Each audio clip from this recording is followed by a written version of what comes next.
저는 지금까지 공모전이나 시험처럼 누군가에게 평가받는 걸 피하면서 살아왔던 사람이었습니다. 어차피 상을 못 받을 거라는 생각이었거든요. 그런데 최근에 그 방향을 조금 바꿔보기로 결심했습니다. 이번에 공모전 5개에 도전하면서 처음으로 깨달은 부분이 있었는데요. 저는 지금 평가받는 걸 두려워하지 않는 연습을 하고 있었더라고요.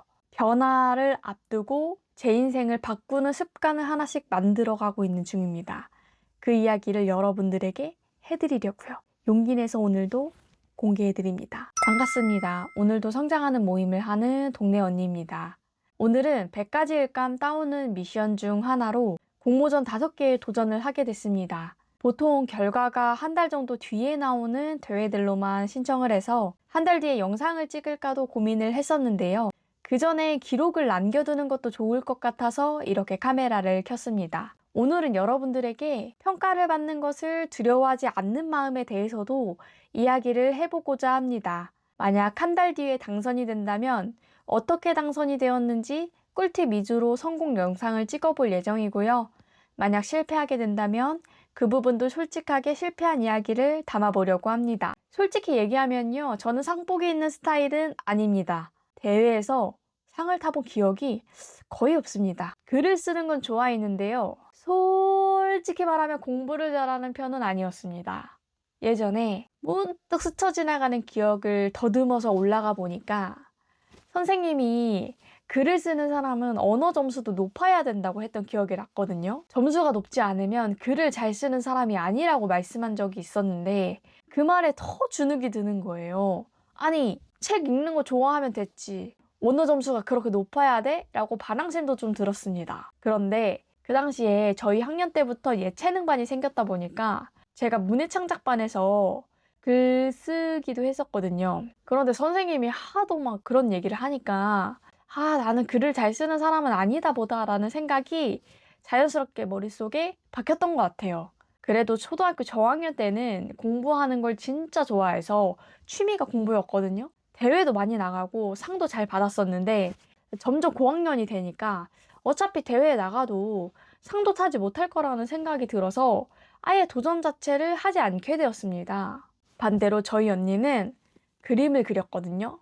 상복이 진짜 많았어요. 본인의 대상은 물론이고 아이들을 가르쳤었는데 상을 받을 수 있는 포인트를 진짜 잘 짚어내더라고요. 저는 진짜 저 사람 진짜 천재인가 싶을 정도였는데 그래서 아이들도 자연스럽게 상을 받을 수밖에 없는 구조였고 오죽하면 제가 언니한테 그 노하우를 전자책으로 만들어서 팔자, 우리 브랜딩을 하자 라고 얘기를 할 정도였어요. 언젠가 제가 글을 썼던 그 시기에 대해서 이야기를 더 구체적으로 풀게 될 날이 오겠지만 저는 원래 작가가 되고 싶었던 사람이었거든요. 그런데 제가 세상을 너무 몰랐던 거예요.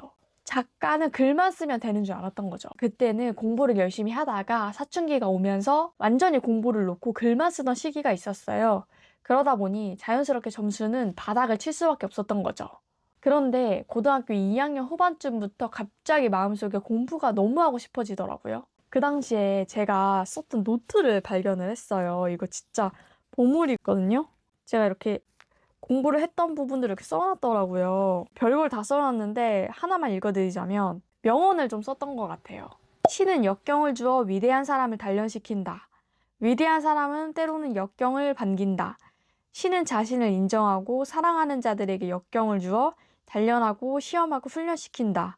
불운을 당해보지 않은 사람만큼 불행한 사람은 없다. 불은 금을 단련하고 불행은 용감한 자들을 단련시킨다. 세네카라는 로마 철학자가 있으셨나 보죠? 그래서 이렇게 공부를 하면서 그 수험생 생활을 버텼던 것 같은데 제가 너무 공부를 하고 싶었는데 문제는 이런 글이 나올 수밖에 없었던 이유를 좀 얘기를 하자면 이미 2, 3년 동안 공부를 놓고 있었기 때문에 꾸준히 해온 친구들에 비해 뒤처질 수밖에 없었어요. 하지만 저는 공부를 다시 해보고 싶다는 마음이 컸기 때문에 예체능반에서 문과로 넘어와서 어떻게든 다시 따라잡으려고 노력을 했었다는 거죠. 정말 열심히 했던 기억이 나는데요. 그때 가족들은 외갓집에 가겠다고 간 사이에 저는 집에 미성년자인데 혼자 남아서 서울대 입학한 친구를 집에 데려와서 밤새 공부를 했었던 기억이 나요. 그 친구는 결국 말씀드린 대로 서울대에 합격했고요. 저는 나부랭이가 됐습니다. 하지만 지금 이렇게 동네 언니로 여러분들 앞에 섰죠. 예상하셨겠지만 결과는 정말 처참했습니다. 수능도 전날 컨디션 조절에 실패해서 제가 받아봤던 점수 중에 최악 중에 악의 점수를 받게 됐거든요. 지금 돌이켜보면 제 인생에서 가장 열심히 살았던 시기가 그때가 아니었나 싶을 정도인데 그만큼 상심도 컸습니다. 방 안에서 매일 울고 지내다 보니까 가족들이 걱정을 많이 했어요.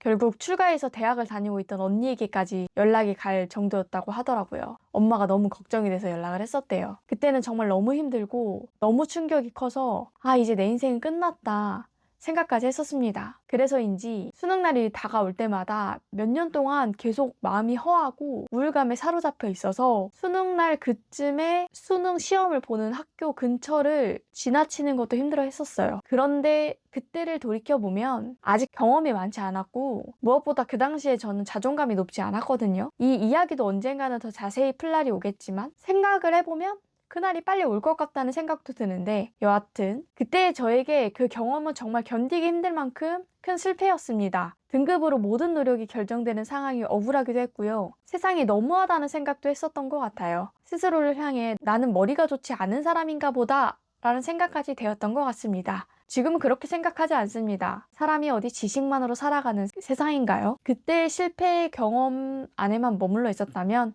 지금의 동네 언니는 존재하지 않았을 겁니다. 그리고 지금 와서 생각을 해보면 그때는 공부하는 방법도 몰랐고 방향도 잘못 잡혀 있었던 상태였기 때문에 누군가 손을 내밀어주기만 했다면 저는 그 손을 잡고 충분히 방향을 잡고 날아올라올 수 있었을 거라고 생각을 합니다. 다만 그때 저에게는 그런 어른이 없었을 뿐이라고 생각을 하고 있습니다. 다시 본론으로 돌아오면 제가 그 사건을 겪고 난 후 10년 이상이 지난 지금까지 마음과 생각에 깊게 박혀버린 가치관이 하나 생겼습니다. 바로 누군가에게 평가를 당하는 것이 너무너무도 싫어졌다는 점입니다. 그래서 제가 직접 노력해서 만들어내는 성취를 더 좋아합니다. 더 선호합니다. 그리고 더 잘합니다. 예를 들어서 운동을 해서 눈에 보이게 살이 빠지는 과정이라든지 꾸준히 모임을 운영하면서 사람들이 다시 찾아와주는 경험이라든지 유튜브 영상을 하나씩 쌓아가면서 점점 나아지는 제 모습을 보는 것처럼요. 이런 것들은 누가 점수를 매기지 않아도 제가 직접 체감할 수 있는 변화이기 때문에 더 의미 있게 느껴지는 부분이라고 생각합니다. 그리고 직접 노력을 해서 만들어내는 성취는 무엇보다 꾸준함이 중요하잖아요. 성실함이 기본이기도 하고요. 이 부분에 있어서는 저는 자신이 있습니다. 왜냐하면 저희 아빠가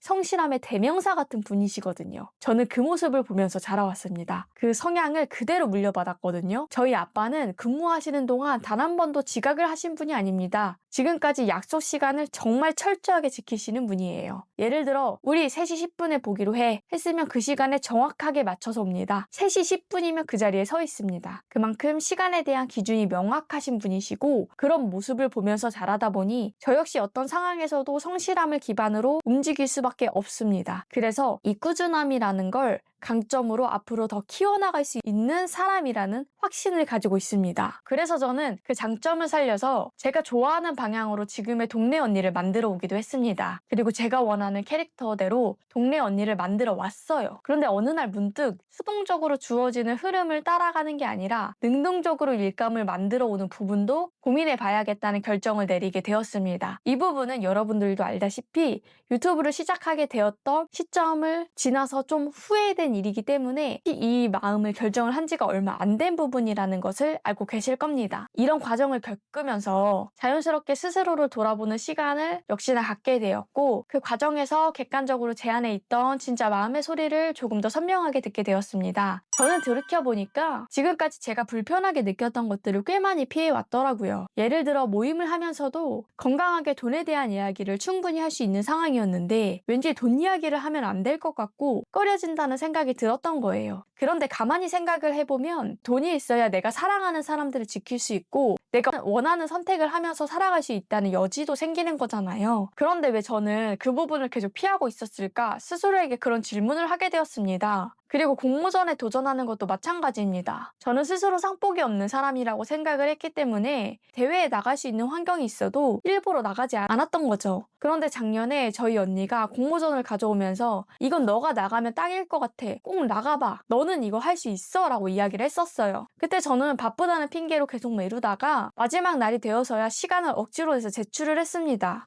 결과는 어떻게 되었을까요? 대상을 받게 됐거든요. 처음에는 결과를 보고 동명이인인 줄 알았어요. 저는 굉장히 당황했습니다. 이게 뭐지? 라는 생각이 들었어요. 그만큼 저는 스스로도 상복이 없는 사람이라고 믿고 있었던 거죠. 그런데 그 경험을 지나고 나서 생각을 해보니까 그 믿음 자체가 제 안에 너무 깊게 자리 잡혀 있었기 때문에 오히려 그런 방향으로 저를 만들어가고 있었던 게 맞다는 생각이 들었습니다. 말이 씨가 되고 생각이 현실이 된다는 것처럼 제 스스로가 그렇게 만들어가고 있었던 겁니다. 돌이켜보면 동네 언니의 좋은 모습도 그리고 부족한 모습들도 모두 제 생각에서 시작된 결과였습니다. 결국 지금의 저는 제 선택으로 만들어진 사람이고 그에 대한 책임 역시 온전히 저에게 있습니다. 이번에 실천 독서를 하면서 두 가지를 동시에 실행을 하고 있다 보니까 시간적인 여유가 아무래도 많이 없더라고요. 그래서 틈새 시간을 활용해서 공모전에 나갈 수 있는 것들을 찾아보고 그 짧은 시간에 글을 써서 제출을 하게 되었습니다. 공모전을 제출하고 나서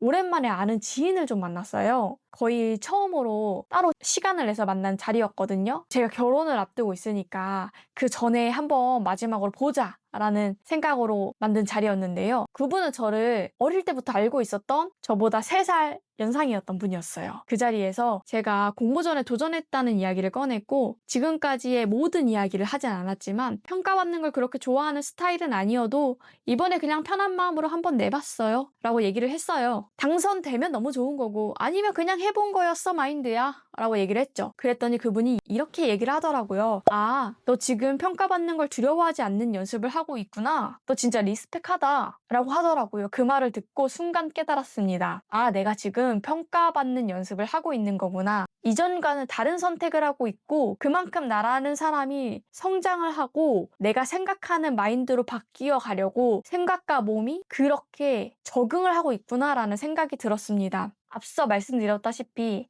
저는 제가 생각하는 방향대로 지금까지 동네 언니라는 캐릭터가 만들어졌습니다. 처음으로 동네 언니라는 이 네이밍을 사용을 했을 때는 저는 이렇게 모임 사업을 먼저 하지 않았습니다. 먹스타그램을 먼저 시작을 했어요. 그때 동네 언니 이름이 너무 찰떡 같은 거예요. 제가 브랜딩을 먼저 시작한 게 아니라 협찬을 받아보고 싶다는 생각 때문에 협찬으로 먼저 시작을 했거든요. 그때 제가 들었던 생각이 뭐였냐면 제 본명보다 동네 언니라는 이름이 더 많이 불리는 세상을 꿈꿔왔었는데요. 그걸 종이에 적어놨었어요. 근데 지금은 제 본명보다 동네 언니라는 이름이 더 많이 불리고 있습니다. 그리고 어렴풋이 20대 초반에는 막연하게 30대가 되기 전에 책을 한 권 내고 싶다는 생각을 했었는데 만 30대가 되었을 때 책을 출간했습니다. 증세까지 이어지게 되었습니다. 저는 사람들 앞에서 튀는 스타일은 아니지만 팬덤층이 확실한 매니아층을 만들어가고 있다고 생각을 했고 모임을 잘 운영할 줄 아는 사람이라는 확신이 있었기 때문에 지금은 뿌리 깊은 모임과 콘텐츠를 통해 사람들에게 저만의 가치를 만들어낼 줄 아는 사람이라고 생각을 하고 그렇게 만들어내고 있습니다. 그 가치관을 통해서 저는 또 동네 언니라는 캐릭터를 만들어 간 거죠.